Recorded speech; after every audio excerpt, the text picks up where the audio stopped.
Halo kakak, berhubung ini adalah kisah novel jadi kemungkinan video dan narasi tidak sama, dukung like, komen dan subscribe kakak, semoga bisa terhibur, selamat mendengarkan. Jika Anda tidak mau, saya tidak akan lagi membujuk Anda, dan setelah selesai berbicara, Xiao Yan tidak mengatakan apa-apa lagi, dan tubuhnya berbalik ke depan ke Chang Hong dan menyapu ke depan. Setelah angin baja menghilang, tidak ada ancaman sama sekali, dan ketika orang-orang ini masih terlambat, Chang Hong bergegas maju tanpa ragu-ragu sedikit pun. Jelas, mereka bukan satu-satunya yang menunggu kesempatan untuk memadamkan peradangan, dan keheningan angin kencang diambil oleh api. Orang-orang yang bersembunyi di samping ini bergegas keluar secepat yang mereka bisa, tetapi sosok Xiao Yan sudah lama hilang. Di bawah jejak guntur, dia mencari ruang ini dengan kecepatan yang sangat cepat, dan kekuatan jiwa yang tenang di antara pencarian anti-inflamasi membuat tempat ini tidak ada tempat untuk bersembunyi, dan semua nafas sangat jernih. Beberapa nafas ini ada di sekitar tipe ketiga, dan mereka sepertinya mengepung sesuatu. Apa yang dirasakan Xiao Yan adalah bahwa ribuan zang jauhnya, pada saat ini, ada kilatan guntur di bawah kakinya, dan sosoknya menghilang tiba-tiba, dan ketika dia muncul kembali, dia sudah merasakan fluktuasi napasnya, dan setelah melewati Silen Gang Peak, gurun yang bergelombang ini muncul, dan keluar, ruangnya sangat luas, dan itu adalah ruang yang terus-menerus kekuatannya luar biasa, seperti reruntuhan roh, dan ruang setelah kehancuran dapat dipulihkan. Pada saat ini, Xiao Yan berada di udara, dia memiliki aura metaforis yang semakin dalam, benar-benar tersembunyi, ditambah jiwa alam void, selama dia tidak ingin ditemukan, tidak ada yang bisa mengetahui bahwa dia hancur di area tanah yang luas di bawahnya, dan di bawah tanah yang rusak ini, ada magma yang bergulir. Saya melihat sosok hitam pekat berenang di magma. Dan sosok-sosok ini sedang mengejar, ini adalah roh api, mata Xiao Yan sedikit kental, dan jiwanya menyapu dan memperhatikan bahwa bayangan hitam yang berenang di magma memang roh api, tetapi pada dasarnya, itu sama dengan angin geng senyap. Itu adalah api ungu yang dikorbankan untuk memadamkan api, dan peradangan langsung mengerti, mengapa begitu banyak orang mengejar dan membunuhnya.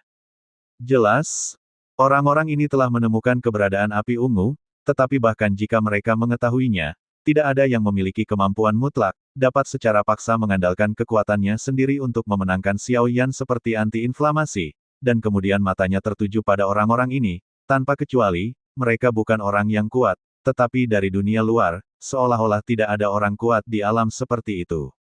Umumnya, setelah Xiao Yan masuk ke sini, dia tidak merasakan satu pun dari mereka, yang membuat Xiao Yan merasa sangat aneh, mungkinkah tidak ada pembangkit tenaga listrik seperti itu di Sensi?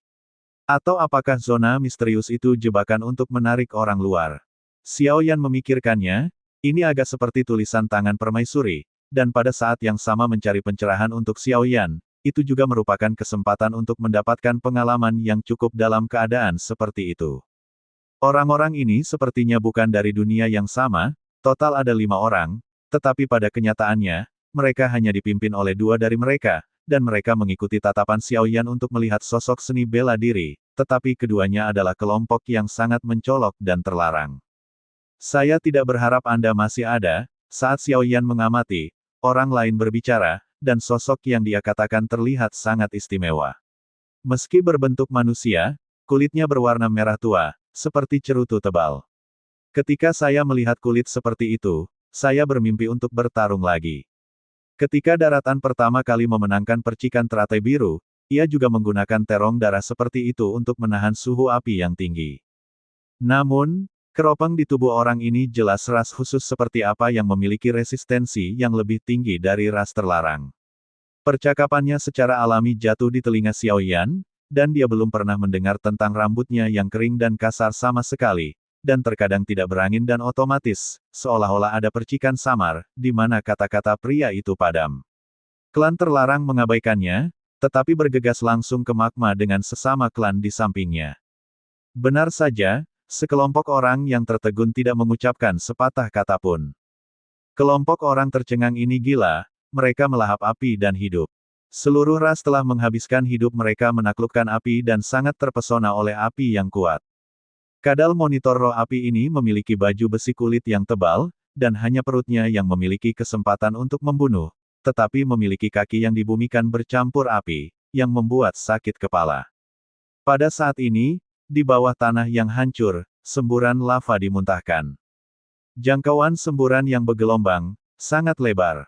Area berbentuk kipas membakar semua yang ada di depan mereka, dan kedua sosok itu tidak mundur, tetapi berada dalam serangan kadal monitor roh api, penuh kehancuran dan suhu yang sangat tinggi. Mereka berdua tidak memiliki masalah, tetapi keropeng di tubuh mereka meledak dari gas putih, bahkan jika mereka dari klan yang sama, mereka tidak melakukan percakapan, tetapi setelah kontak mata, mereka menyerang kadal monitor roh api lagi, tetapi mereka bisa membuat langkah pertama.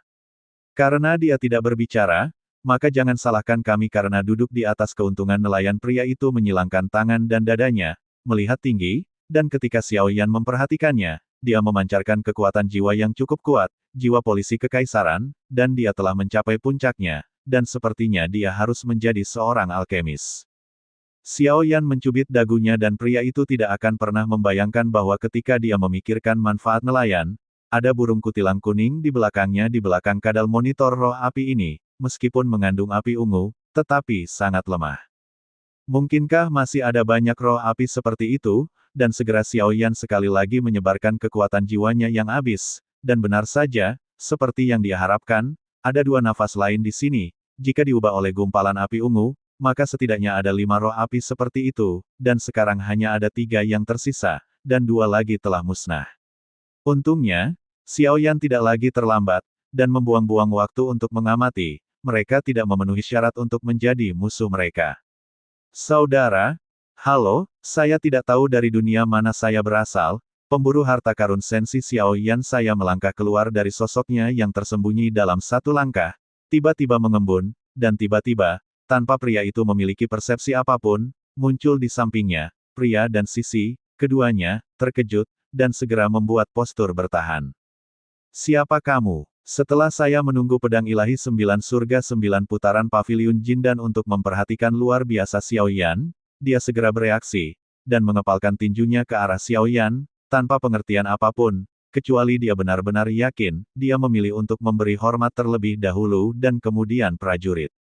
Pedang ilahi 9 surga itu bagus, saya ingat bahwa Anda memiliki seorang teman bernama Hua Ken di sana. Xiao Yan tertawa dan lelucon itu jatuh tanpa menunggu pria itu berbicara. Kakinya terburu-buru, dan sosok kilatan sayap menghilang.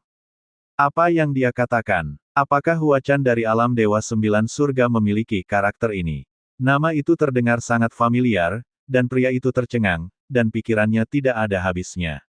Yang mulia, Hua Chan adalah nama asli Jiuyang Shenzun, seorang pria bernama King Wuya, dan ketika dia masih memikirkannya, 2 orang di sebelahnya berkeringat dan berhati-hati. Begitu kata-kata ini keluar, Qin Wuya mengangkat kepalanya dengan keras dan melihat biawak roh api membubung ke udara. Dan masuk akal bahwa dia tidak akan meninggalkan sungai Rongjiang kecuali dia diusir dari magma.